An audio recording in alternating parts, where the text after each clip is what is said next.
우리가 복음의 세 번째 파트 칭의와 구원에 대해서 나누고 있는데요. 보면 정말 우리들 가운데 이 칭의, 우리가 믿음으로 말미암아 의롭다함을 받았다. 우리가 이제 더 이상 우리는 정죄를 받지 않는다 하는 이 사실이 우리에게 그냥 아무것도 아닌 것처럼 그렇게 취급되고 있지는 않나 그런 생각을 합니다. 우리가 믿음으로 말미암아 의롭다함을 받았다는 것, 이게 정말 어마어마한 복음인데, 이게 정말 다인데, 그거 말고 딴 거 뭐 이런 분위기가 너무 안타까운 것이죠. 진짜 우리가 복음을 아는가 한번 생각을 해봐야 되죠. 의인은, 믿음으로 말미암아 의롭다함을 받은 자는 정말 하늘의 그 모든 신령한 복을 다 받은 자인데, 이제 더 이상 받을 게 없나, 모든 것을 다 받은 자이고 이제 그 복을 누리기만 하면 되는 것인데, 이걸 모르고 살아가고 있지 않나 이런 생각을 합니다. 그래서 우리가 이 의인됨의 의미, 이것을 잘 아는 것이 너무나 중요하다 그런 생각을 하게 되는데요. 그래서 우리가 이 칭의, 이 의미, 이 칭의의 가치에 대해서 계속 나누고 있는데, 이 의인에 대한 설명 중 오늘 우리는 로마서 7장 본문을 함께 나눕니다. 이 본문은 의인과 율법이 어떤 관계가 되었느냐에 대해서 이야기를 합니다. 여러분, 율법이 무엇입니까? 먼저 드린 그 강의안에 보면 서론을 먼저 한번 보시죠. 복음을 이해할 때 율법과 관련해서 이해하지 않으면 항상 그 이해는 뒤틀리고 왜곡됩니다. 율법은 복음의 핵심적 요소이기 때문입니다. 이렇게 되어 있죠. 복음이 왜 복음인지를 알게 해주는 게 바로 율법입니다. 율법은 우리가 어떤 상태였는지를 아주 극명하게 보여주는 것이죠. 율법은 하나님의 의의 반영이기 때문에 율법을 통해서만 인간은 자신이 죄인임을 참되게 알 수 있습니다. 그리고 율법을 준수하지 못하는 범법자인 인간에 대한 하나님의 진노와 심판도 인정할 수밖에 없습니다. 율법을 통해서만 인간은 자신의 비참한 처지를 알아 구원을 갈구하고 유일한 소망이신 예수 그리스도께로 나올 수 있습니다. 원래 하나님을 모르면 인간도 모르게 되어 있는 것이죠. 하나님을 모르면 구원의 필요성도 모릅니다. 그러니까 복음이 복음으로 들리지 않는 것이죠. 그래서 이 하나님이 어떤 분이신지를 아는 게 너무나 중요한데, 하나님이 어떤 분이신지를 알려주는 것이 바로 율법인 것이죠. 그래서 인간이 어떤 존재인지, 인간의 참 모습이 어떤 것인지를 알게 해주는 것이 바로 율법이라고 할 수 있습니다. 이러한 율법에 대한 오늘 본문에서 믿음으로 의롭게 된 자는 율법에 대해서 죽었다고 이렇게 선언합니다. 이것이 무슨 의미입니까? 복음과 율법은 어떤 관계에 있는 것입니까? 오늘 이것에 대해서 한번 살펴보도록 하겠습니다. 오늘 본문을 먼저 한번 보도록 하겠습니다. 사도 바울은 1절에 이 율법이죠. 율법이 사람이 살 동안만 그를 주관한다라는 진술로 본문을 시작합니다. 1절에 이렇죠. 형제들아, 내가 법하는 자들에게 말하노니 너희는 그 법이 사람이 살 동안만 그를 주관하는 줄 알지 못하느냐, 이렇게 되어 있죠. 그러면서 2절 3절에 이것을 어떤 남편과 여인의 예를 들어서 이야기를 합니다. 남편 있는 여인이 그 남편 생전에는 법으로 그에게 매임받으나 만일 그 남편이 죽으면 남편의 법에서 벗어나느니라. 그러므로 만일 그 남편 생전에 다른 남자에게 가면 음녀라. 그러나 만일 남편이 죽으면 그 법에서 자유롭게 되나니 다른 남자에게 갈지라도 음녀가 되지 아니하느니라. 이렇게 되어 있습니다. 그렇죠. 남편이 있는 여인은 법으로 그 남편에게 매여 있습니다. 신명기 24장 1절에 보면 이 결혼 관계에 있는 이 남녀에게 있어서 남편만이 이혼할 권리를 가지고 있게 되는 것이죠. 이 남편의 법이란 이게 이 아내에 대하여 남편에게 그러한 권세를 부여한 이 신명기 24장 1절에 이 법을 이야기하는 것이죠. 그래서 남편이 살아 있으면 다른 남자에게 갈 수 없습니다. 남편이 살아 있는데 다른 남자에게 가면 음녀가 되는 것이죠. 그러나 남편이 죽으면 어떻게 됩니까? 다른 남자에게 갈 수 있는 것이죠. 지금 바울이 왜 이 비유를 드는 것입니까? 바로 1절에 율법이 사람이 살 동안만 그를 주관한다, 이것을 설명하려고 하는 것이죠. 여기서 남편은 율법이고 여인은 우리들, 신도를 이야기하는 것입니다. 바울은 이 비유로 율법과 우리들과의 관계를 설명하고 있는 것입니다. 결국 이 이야기는 우리와 율법과의 관계는 누군가가 죽어야 자유가 주어지는, 둘 중에 하나가 죽어야 결혼관계의 의무가 해소되는 그런 관계다라고 이야기하고 있는 것입니다. 그리고 이어 4절에 이렇게 말합니다.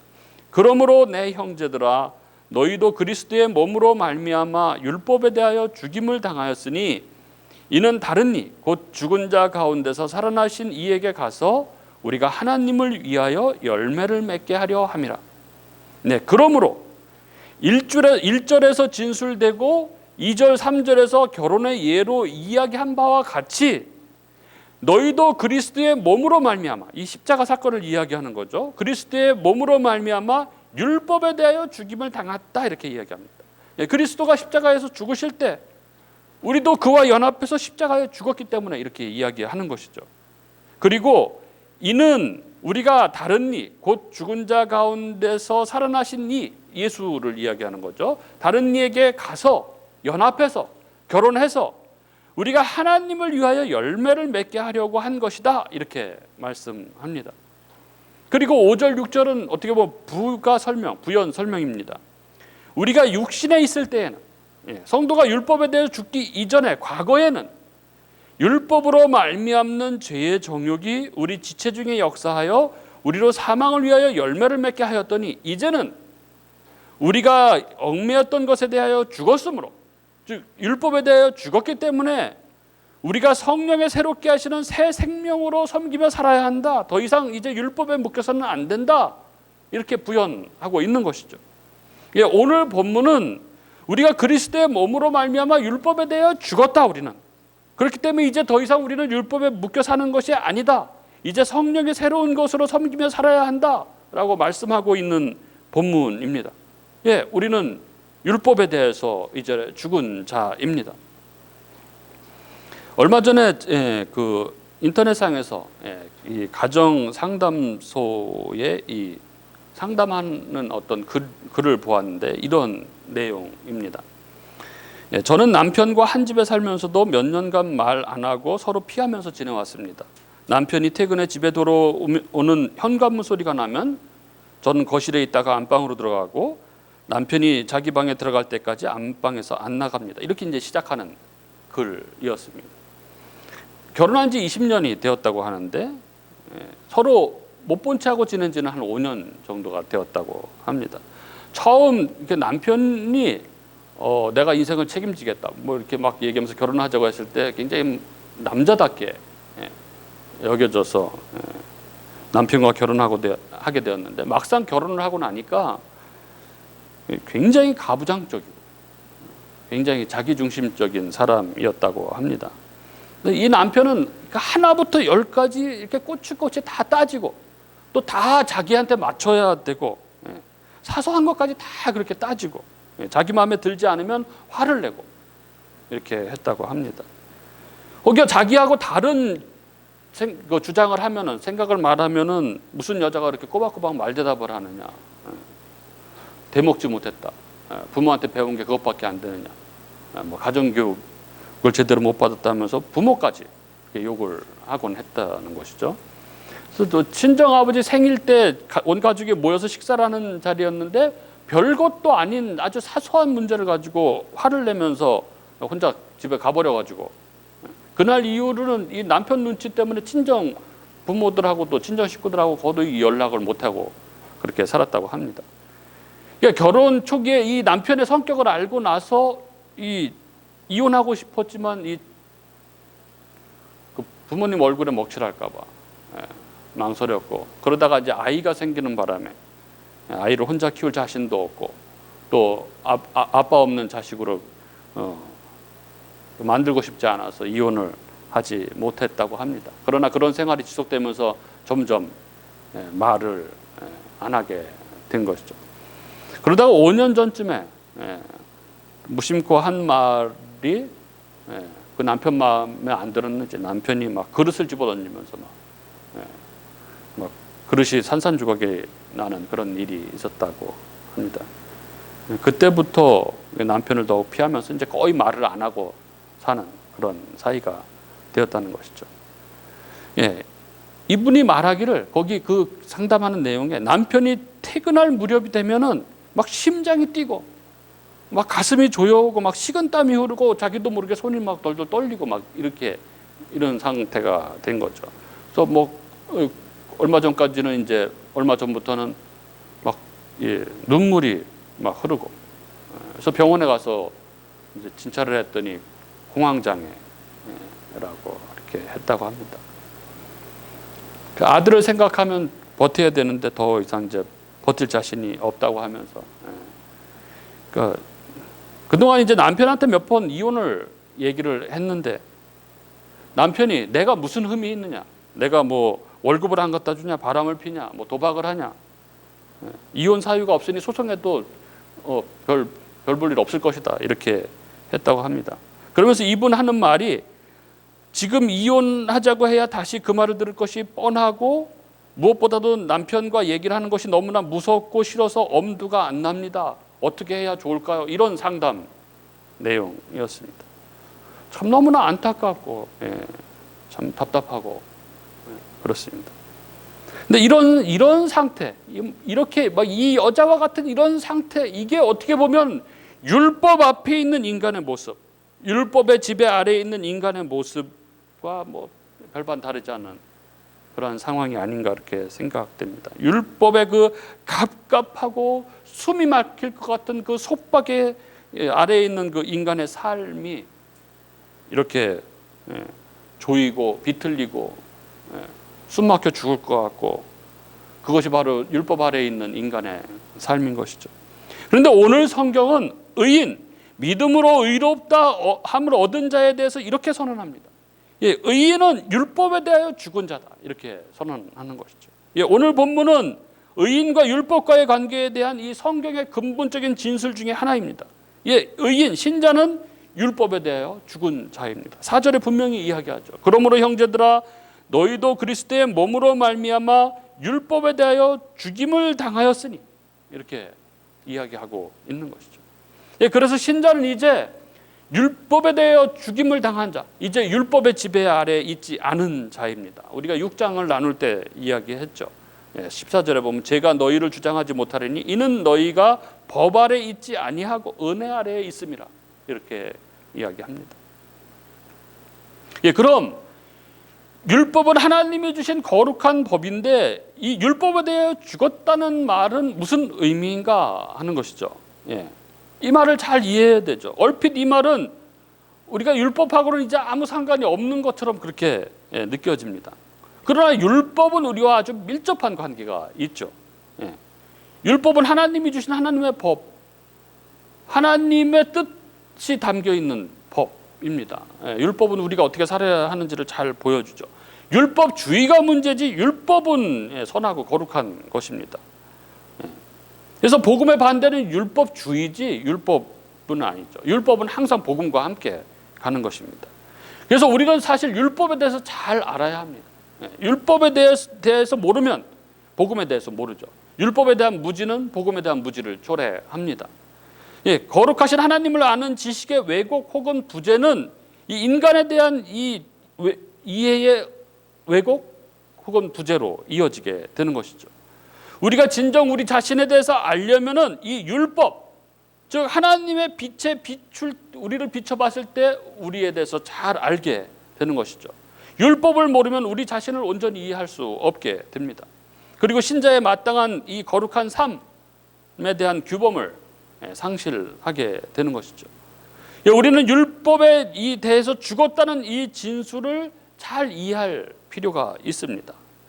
율법에 대하여 죽었다는 것은 율법을 무시하고 살아도 된다는 이야기가 아니고 율법의 정죄를 받지 않는다, 이런 의미입니다. 율법은 인간이 죄를 범했기 때문에 더해진 것입니다. 갈라디아서 3장 19절에 이런 말씀이 있습니다. 그런즉 율법은 무엇이냐? 범법함으로 더하여진 것이라. 원래 인간에게 율법은 하나 있었죠. 에덴에서 율법은 하나였습니다. 선악을 알게 하는 나무의 열매를 먹지 말라 하는 이 율법 하나였었죠. 그런데 인간이 이 율법을 어기고 범죄함으로 에덴에서 추방됐습니다. 이후 율법은 모세를 통해서 주어지게 되는 것이죠. 물론 처음 출애굽한 이 이스라엘에게 이 시내산에서 모세를 통해서 주어진 율법은 하나님 백성으로서의 삶의 규범으로 주어진 것입니다. 그러나 이 시내산 언약, 이 모세 율법을 이렇게만 이해하면 너무 단편적인 이해가 되는 것이죠. 하나님 백성이 그 주신 율법대로 그렇게 살 수 있습니까? 그렇게 살 수가 없습니다. 그렇게 살려고 하면 너무나 무거운 압박과 무거움으로 그렇게 다가오게 되는 것이죠. 이스라엘에게 율법이 주어진 진짜 이유가 있습니다. 율법은 범죄함으로 더하여진 것입니다. 율법은 우리 속 깊은 곳에 있는 우리의 죄, 우리의 부패함, 우리의 추악함을 보게 합니다. 그래서 우리가 하나님 앞에 설 수 없는 존재라는 것, 그것을 깨닫게 해주죠. 그래서 우리로 구원자를 갈망하게 만든 게 바로 율법의 본 의미인 것이죠. 그래서 갈라디아에서는 이 율법을 뭐라고 합니까? 옛날에는 몽학 선생, 지금은 가정교사라고 번역되어 있는 거죠. 그리스도께로 인도하는 가정교사가 바로 율법입니다. 율법은 그리고 우리에게 죄가 무엇인지를 알려주죠.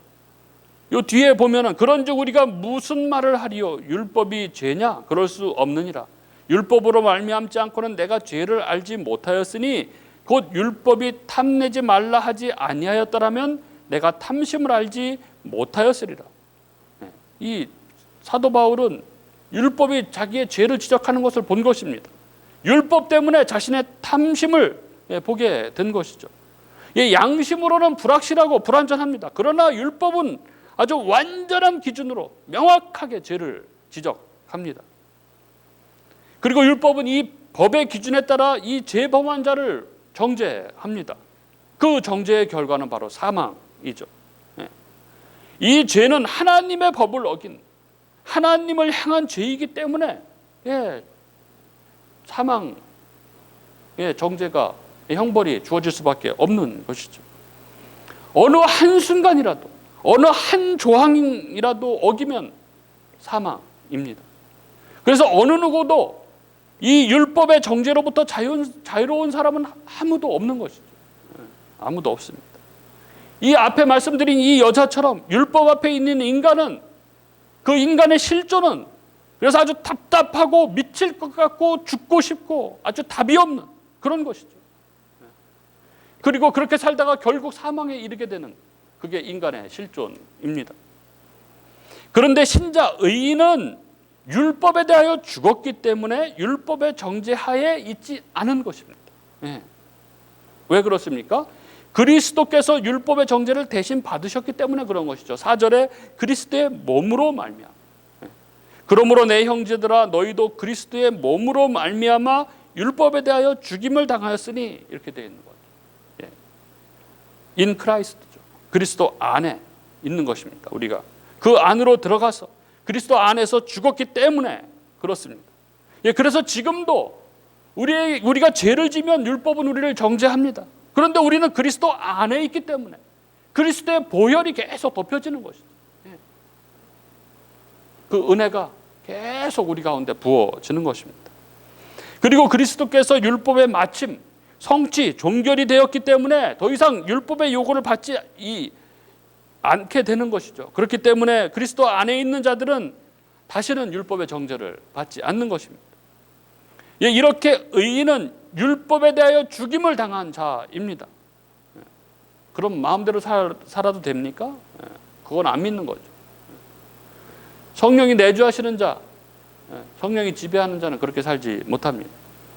그리고 세 번째, 율법에 대해 죽었다는 것은 죄의 정욕을 이기는 새로운 존재가 되었다는 그런 말입니다. 거룩하게 살아갈 수 있는 자가 되었다는 것이죠. 오늘 본문에도 나와 있는 것처럼 인생에는 두 가지 길이 있습니다. 하나는 그리스도에게로, 다른 이에게로 가서 하나님을 위하여 열매를 맺는 인생입니다. 그리고 다른 하나는 율법으로 말미암는 이 죄의 정욕이 사망을 위하여 열매를 맺는 인생입니다.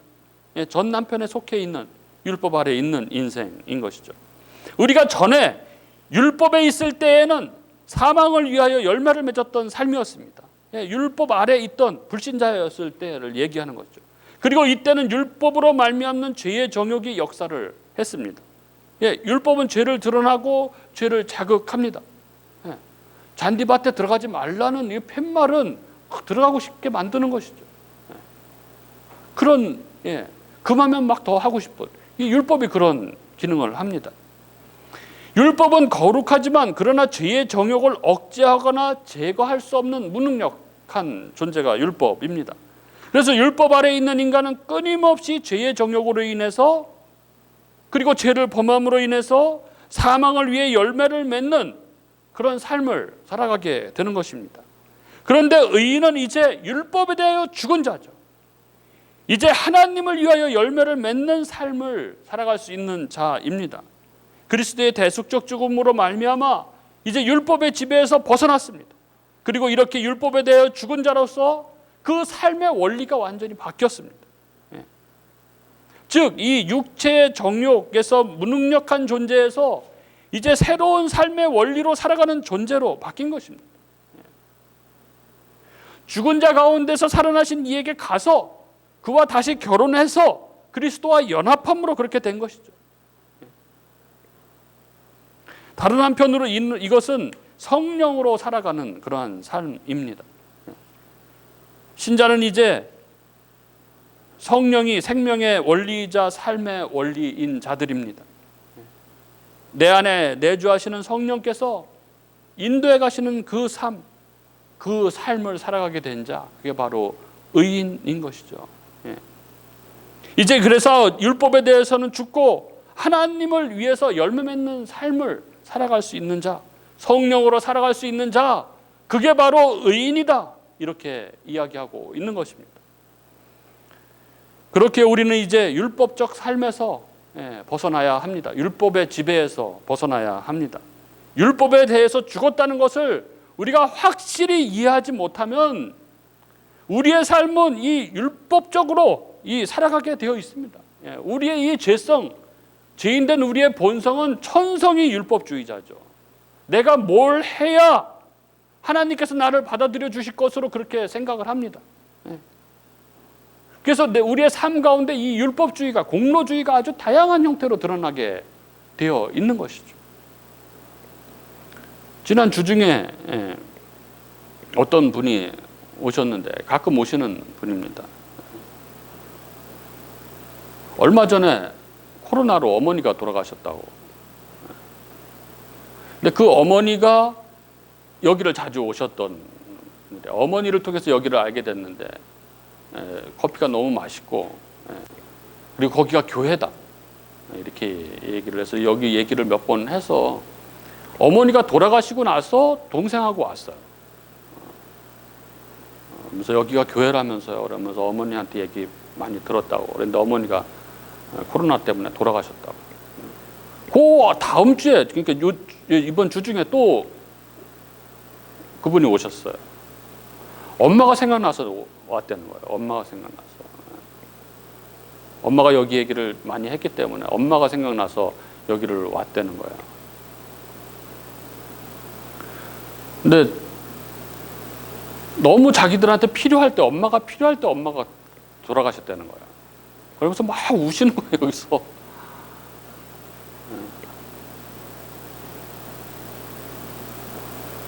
참.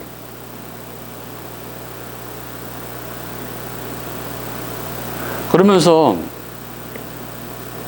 자기가 요즘에 교회도 안 가고 인터넷으로 예배를 드리고, 예배 드릴 때도 대충 드리고 막 그렇게 드려서 하나님이 엄마를 데려가신 거 아닌가 막 그런 생각이 든다는 거예요. 그게 아니죠. 근데 뭐 그런 게 아니라고, 하나님은 그런 분 아니시고 하나님이 선하신 분이시기 때문에 우리는 다 알 수 없지만, 하나님이 하시는 일을 우리는 다 알 수 없지만 하나님의 선하신 뜻 가운데 모든 일들이 있는 것이라고 그렇게 우리는 믿을 수밖에 없다, 뭐 이런 얘기를 했는데, 막 그러다 보니까 이해가 안 되니까 막 교회를 나가고 싶지도 않고, 자기 엄마가 안 믿는 아빠를 전도해서 아빠가 장로님이 되시고 막 그렇게 열심히 사셨는데 왜 엄마를 데려가셨는지 이해할 수가 없다고.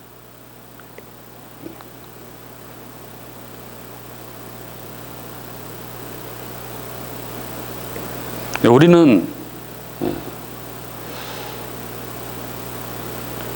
이 율법에 대한 그런 인식, 이해, 의인과 율법과의 관계, 이런 거에 대해서 분명하게 알 필요가 있습니다. 그렇지 않으면 아주 우리의 이 신앙이 확 흔들려 버리죠. 무슨 일이 생기면 확 흔들려 버립니다. 내가 뭘 하나님한테 잘못해서 그러나? 그래서 하나님이 이렇게 하셨나? 아니면 내가 이렇게 했기 때문에 하나님이 이렇게 해주신 거겠지? 이런 완전히 율법주의적인 생각들이 우리를 딱 사로잡게 되는 것입니다. 그렇지 않습니다. 의인은 이미 우리가 믿음으로 말미암아 우리가 의롭다함을 받은 순간, 칭의된 그 순간 우리는 율법에 대해 죽은 자입니다. 이제 율법으로 살아가는 자가 아닙니다. 성령으로 살아가는 자입니다. 성령께서 우리 안에 내주하시며 우리의 삶을 지키시며 여러 일 속에서도, 여러 문제 속에서도 가장 선한 방법으로 선한 곳을 향해서 우리를 인도해 가시는 것입니다. 그게 바로 의인, 믿음으로 의롭다함을 얻은 자의 삶입니다. 우리는 이걸 분명히 이해해야 합니다. 그래서 이제 새로운 삶을 살아가는 우리의 삶, 성령으로 인도함을 받아가 살아가는 그 새로운 삶에 대한 분명한 인식, 그 가운데 살아가는 게 바로 의인의 삶인 것이죠. 여러분, 그 아침 공감 편지, 좋은 글 뉴스레터 이 아실 겁니다. 구독하시면 아침에 매일 편지가 배달이 되는데, 여기에 이 세상에서 가장 행복한 아내라는 글을 조금 길지만 제가 한번 소개를 해드리고 싶습니다. 한번 집중해서 한번 들어보셨으면 좋겠습니다. 이런 글이었습니다. 세상에서 가장 행복한 아내. 나는 전화 상담원이고 남편은 군인이다. 맞벌이 부부가 다 그렇듯이 하루하루 바쁘게 살아가고 있었는데 아내가 언제부턴가 눈이 피곤하다며 일찍 잠자리에 들곤 했다. 병원에 안 가봐도 되겠어? 좀 피곤해서 그럴 거야. 곧 괜찮아지겠지. 이렇게 2달이 지난 후에 병원에 갔더니 각막염이라고 했다. 염증이 두 눈에 다 퍼져서 수술을 서두르는 것이 좋을 것 같다고. 하지만 큰 문제는 없을 거라고 했다. 일주일 후에 아내는 수술을 받았다. 회복하는데 한 3일 정도 걸린다고 해서 입맛이 없는 아내를 위해서 반찬도 만들어주고 심심할 때에는 책도 읽어주면서 그동안 고생만 했던 아내에게 모처럼 남편 역할을 하는 것 같아 행복했다. 7일이 지난 후 눈에 붕대를 풀었다. 나 보여? 아내에게 물었다. 아니, 아직 안 보여. 의사 선생님은 조금 시간이 지나면 보일 거라고 했지만 시간이 지나고 하루가 지나고 이틀이 지나고 3일이 지나도 아내의 눈은 세상을 볼 수 없었다. 사랑스러운 아내의 눈은 이미 세상의 빛을 볼 수 없게 된 것이다. 아내의 마음은 점점 어두워져만 갔다. 3개월이 지나서야 차츰 자신의 처지를 받아들이기 시작하는 것 같았다. 여보, 나 다시 일 나가고 싶어. 아내가 말했다. 무슨 소리야? 내가 다 알아서 할게. 그렇다고 내가 언제까지 이렇게 있을 수는 없잖아. 그래도 직장 생활은 조금, 전화 상담원인데 뭐 어때? 나 할 수 있어. 남편은 아내에게 감사했다. 일을 나가겠다는 아내의 생각 때문이 아니라 세상을 받아들여주는 마음이 고마워서였다. 회사에서는 별 문제가 되지 않는데 출근이 문제였다. 아내와 남편은 근무지가 서로 반대였기 때문에 매일 데려다 줄 수는 없었다. 일단 아내와 남편은 한 달 동안 같이 다니기로 했다. 다행히 한 번에 회사까지 가는 버스가 있어 집에서 정류장까지 같이 나가면 되는데 정류장에서 회사까지가 문제였다. 그래서 아내와 남편은 걸음수와 주변의 소리를 통해 익히기로 하였다. 차츰 익숙해져 가고 있었다. 한 달이 지났을 때 아내는 혼자서 다닐 수 있게 되었다. 남편은 아내가 자랑스러웠다. 점차 마음이 밝아지기 시작하고 웃음도 찾기 시작했다. 이렇게 6개월이 지났다. 아내는 평소와 마찬가지로 버스를 타고 출근을 했다. 아내는 버스를 타면 기사 아저씨 뒷자리에 앉는다. 어느 날 회사 앞 정류장에 거의 다 왔을 때였다. 기사 아저씨가 말했다. 부인은 참 행복한 사람입니다. 앞을 못 보는 제가 뭐가 행복하겠어요. 매일 아침 부인을 지켜보는 사람이 있잖아요. 네? 누가 저를 모르셨어요? 남편이 매일같이 부인이 내리는 모습을 길 건너편에서 지켜보고 있답니다. 그리고 부인이 회사에 무사히 들어가는 것을 보고는 되돌아간답니다. 이런 글이었는데 너무 아름다운 그런 부부 아닙니까? 신자는 아직도 이 죄로 말미암아 그 아름다운 것들을 다 잃어버리고 죄성을 가지고 살아가는 연약한 존재이지만, 그러나 이제 새 남편인 그리스도 안에서 성령으로 인도함을 받는 영의 사람입니다. 성령으로 인도하심을 받는 가운데 거룩으로 그 복락의 삶을 살아가는 자이죠. 그렇기 때문에 이제 의인은 실패와 두려움, 무기력, 죄책감, 정죄감 이런 데서 벗어나야 하는 것이죠. 우리는 이미 그리스도와 결혼한 자, 그분과 연합하여 모든 부유와 능력을 받아 누리며 살 수 있는 자이기 때문에 그렇습니다. 그리스도 안에서 하늘의 모든 신령한 복이 우리에게 이미 주어졌고, 지금 우리 안에 내주하시는 성령께서 우리와 영원히 함께 하시며 우리를 그 영원한 행복의 나라, 그 천국을 향해서 우리를 인도해 가시는 것이죠. 우리는 그 의인됨의 정체성을 가지고 성령을 의지해서 하루하루 믿음의 삶을, 그 천국을 향한 발걸음을 걸어가야 하는 것입니다. 우리가 이 의인의 정체성, 율법에 대하여 죽은 자로서 그 자유와 복락을 마음껏 누리며 천국을 향하여 하루하루 믿음의 발걸음을 내딛는 저와 여러분이 될 수 있기를 주님의 이름으로 축복합니다.